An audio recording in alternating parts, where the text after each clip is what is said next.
Update. Am I the a-hole for leaving my wife over a computer? Original post. I, 26 male, have been married to my wife Emma for 4 years. She was a social work major who I met in one of my gen ed classes. I explained to her I was a mechanical engineering major. She then asked if I could tutor her in math, and that's how we began dating.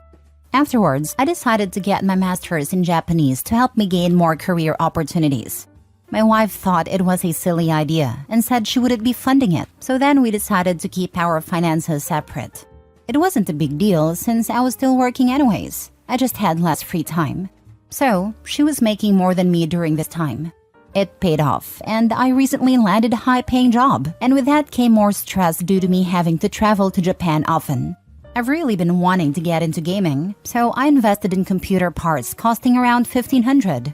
Once I took the parts out of the box, my wife noticed the receipt and asked how I could be irresponsible with my money. She assumed I still made the same amount, but when I told her that I make triple that amount now, she began giving me the silent treatment. During this time, I began to notice my things were going missing. I wanted to go fishing with some friends one time, and when I was looking for my rods, she must have noticed and said she had given them to her uncle. I told her not to take my stuff without asking, but didn't mind too much because they were old, so I just bought some more. Another time, I was about to go to the gym and I was looking for my pre-workout. I always keep 3 jars. I luckily had a can of Monster and that helped. I asked my wife when she got home from work and she said she gave them to her cousin. I asked her to reimburse me because they cost $50 a jar, and she said I make enough to replace them and just ignored me for the rest of the day. One day when she thought I was asleep, she was talking to someone on the phone, explaining how she's going to move her parents into our house. She had to explain this to me. We only have 3 rooms. One is her office, one is my office/game room, and the other is our bedroom. She told the person on the phone, who I assume is her sister, that she's going to give my gaming setup to her brother to make room and that I'll get over it eventually. So today I left work early to catch her in the middle of her plans. And when I walked in our apartment, her and her brother were then placing everything into a box. I asked what was going on, and my wife, whose face was pale, said she was cleaning when her brother came by. I asked him did he plan on taking my computer. Of course he denied. So I went into the room to get the iPad we share. And I looked through the texts on there, and it clearly shows my wife telling him when to pick it up, and to deny that he had it. I told him to get out, and asked her why does she think she's so entitled to my stuff. I've never yelled at her, and I guess this scared her because she began to cry. She ended up packing a bag and went to stay with her sister. While she was out, I picked up a lock from my office. Her sister texted me calling me an a-hole. I'm beginning to think I could have handled this better. I'm looking for advice. Now for the top comments before reading the update. You're not leaving her over a computer. You're leaving her for repeatedly stealing and lying to you. Get the heck out. Stealing, lying, making major life decisions without you, not being supportive of you when you decide to get more education, and then punishing you when you get a good job as a result, not respecting you as a human being. Yeah, saying leaving her over a computer is a ridiculous way to put it. The computer is just the straw that broke the camel's back. The room thing would be my breaking point. Let him move in, cause I'm out of here. Hopefully you can afford the monthlies. Not the a-hole, but your soon-to-be ex is a spiteful bee. Put everything but the necessities in a paid storage unit and cut your losses with this horrible person. Not the a-hole. Sounds like she doesn't respect you. Maybe also a bit bitter, as it sounds she got really funny once she learned you were earning more than she thought. Agreed. She mocked him for taking courses to learn Japanese to better his job prospects. When it played out exactly as he knew it would, she got petty. He made her look like a moron without meaning or trying to, and she took the vindictive road about it. Now for the update. After about a week staying at her sister's house, Emma called me and asked if we could meet up. I agreed and we met at a park. She apologized for everything and said she thought she was doing what was best for everybody. I asked what if I just gave her expensive makeup to my sister. She admitted that she would be upset. I then asked why did she think it would be any different for me. She didn't have a reason, and her sister told her how unfair she was being to me. We decided to give it another chance and she moved back in.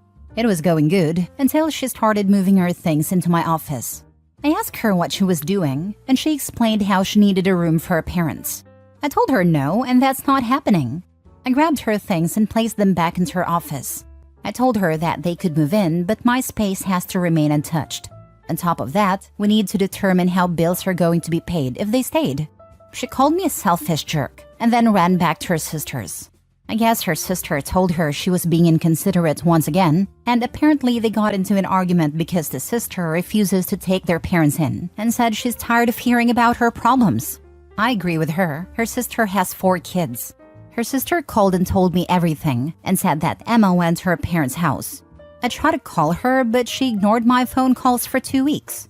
So I decided I couldn't live like this, filed for divorce, and handed to her at her parents' house. She called and begged me to forgive her. I told her I'm not sure if I can. She refused to sign it until we go to counseling, which I refused, and said she had 2 weeks to suggest that. So now I live alone. She still refuses to sign the papers, but that doesn't stop the divorce. It just makes it harder. You know, your wife has not learned anything, has not changed as she promised, and still feels entitled to your money and your things. She's disrespectful and communicative and frankly quite mean. Stand your ground. You're doing the right thing, not the a-hole. She had a problem supporting Opie while he was taking steps to advance his career, which fortunately he didn't need. However, has no problem with stealing from him once his hard work paid off. Good for Opie for getting away from her. I mean, if we were just dating then, I would consider it, because I have my own loans to pay off and bills to pay and other responsibilities. But if we were married, then I would probably create a plan to help as much as possible with his studies. However, if I didn't support him financially because we're just dating, then I wouldn't start being a witch once I find out he makes triple than I, or make major life-changing decisions. If anything, I would be happy and won't ask to change a thing, since it was his money and hard work that provided for him. So she didn't change at all and was trying to do what she wanted at your expense. Yeah, get that divorce done. She's a POS. She wanted to live with her parents, and now she can in their house. What doesn't get explicitly spelled out in these posts, but I think is a factor, is that she refused to fund his language lessons, resulting in them keeping their finances separate. Then she simultaneously found out that she was wrong. It wasn't silly, and that since he didn't tell her about the financial change, he must plan to continue keeping the finances separate. Basically, she didn't like reaping what she'd sown, and her solution to this was to secretly take things away from him. Now put that behavior into context them eventually becoming parents. This is a don't walk, run situation. Bullet bomb dodged by Opie. Minimizing her insane red flags, no accountability, and holding insane grudges over his reasonable responses. This woman's malfunctioning nightmare. Not the a-hole. Block her and her whole family. She's not mature enough to be married and has obvious issues with manipulation and communication. Leave her out of your life. You will be happier without her and eventually find someone who acts like an adult. Last story. Update. Am I the a-hole for breaking up with my fiancé due to my mother? Original post. So this situation is just a mess all around. So me, 26 male, and my now ex-fiancé, 27 female, had been dating for a little over 4 years when I asked her to marry, and she said yes. Now here's the problem. As we were planning about the new house we were going to buy, I talked to her about a room for my mother, 60s female, as she would live with us after we got married. I had discussed with her a lot of times when we were dating that my mom would live with us, because simply put, I am an only child, and my mom raised me as a single mother after she divorced my abusive father. She never had a new boyfriend, nor did she ever remarry. Her entire life was dedicated to raising me alone, and also, me and my mom are each other's only living relative. We have no family besides each other. My fiancé said that she did not want my mother living with us, and when I asked about why she didn't say anything when we were dating, she said that she thought I'd get over it, and we could put her in a home. And this, I absolutely refused. I was furious because my mom had always treated her as her own daughter and had never been one of those crazy mother-in-laws that are rude and evil. I gave out an ultimatum that if my mother couldn't live with us, we wouldn't get married. And yeah, we broke up. Now her side of the family and her friends are calling me an a-hole. But I don't think I did anything wrong, since I made it clear when we were dating that my mother would live with us. So am I the a-hole? Now for the top comments before reading the update. Dementia patients need constant attention as the disease progresses. I wouldn't know what your fiancé was imagining, but could you thought that your mother is living alone now just fine? so I have her move in with the two of you. You would lose all privacy. Newly married couples need privacy. Then when the disease progresses, that she would be put in a home. Unless you're extremely wealthy and can hire help caring for a dementia patient is far too much for two people. If there is no way to salvage this relationship with her, then may I say have your mother move in with you now, before you start another relationship. That way, any woman will know exactly what her future will look like with you. Also, you will get a chance to understand what you're thinking of taking on. I still remember the night when I was a teen that my family had an elderly woman pounding at our door in the middle of the night during a raging thunderstorm, screaming that her husband had fallen into the well and we needed to help him.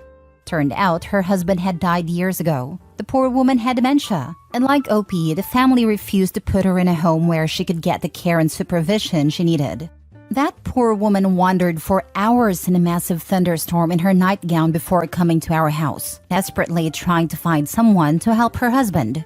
OP would be far better off researching the best medical facilities where his mother can get the care she needs than to insist his new bride be forced to share her new home with a dementia patient.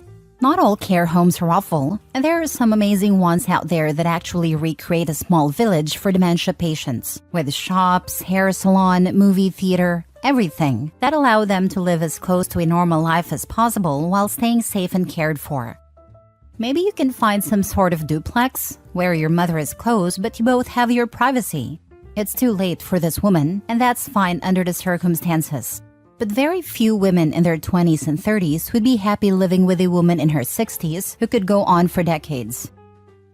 Edit: I should have mentioned this, but our family has a history of dementia settling in around early 60s, and my mother has started to show signs of forgetfulness. That's why I want to keep her as close as possible. I will be the primary caregiver. She has plenty of savings to cover the cost of her treatment and 2 apartments in her name, one she currently lives in and one we have put up for rent. After moving her in with me, I will sell one of them and will hire a full-time nurse after her dementia starts getting worse. We were never planning on having children, nor did I ever expect her to quit her job or stay at home to take care of my mother. I understand that it'll be tough, and it should be majorly my responsibility, but she raised me through tough times all on her own, and I will not turn my back on her now that it's my time to help her.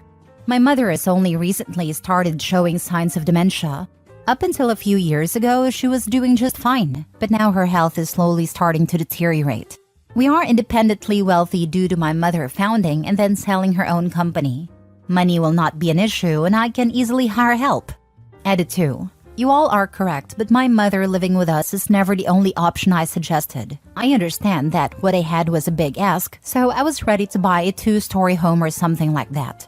But she just wanted to put her in a home and be done with it. Now for the update. So I talked with my mother about the wedding being cancelled and why it was happening. And well, got a very tight slap across my face. My mother was disappointed with the idea of my ultimatum, and she felt that I was reducing her down to a burden when she wasn't one just yet. It was already stated she'd come live with me and I got married. This was not the way my mother expected me to handle the situation. In her words, I'd just be throwing her hard-earned money in a pit because of my own selfishness, and that she did not raise me to be inconsiderate of my significant other. She explained things to me and showed me my fiancé's perspective in a much clearer light. She said she did want and expect to live with us, but not for forever, and not that soon after I got married.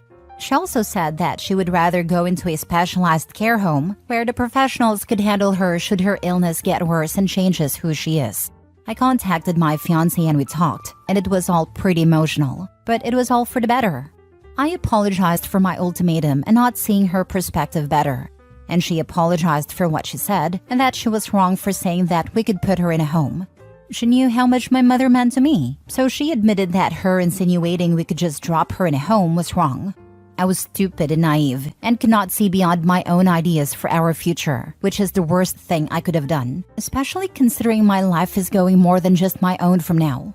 We decided that it's best to buy a house and move my mother in with us at least for the time being, so we can still spend some time with her while she's somewhat healthy. And when the time comes when taking care of her is beyond us, we will put her in a specialized care unit for people with dementia close to our home so we can still visit her, as my mother wants.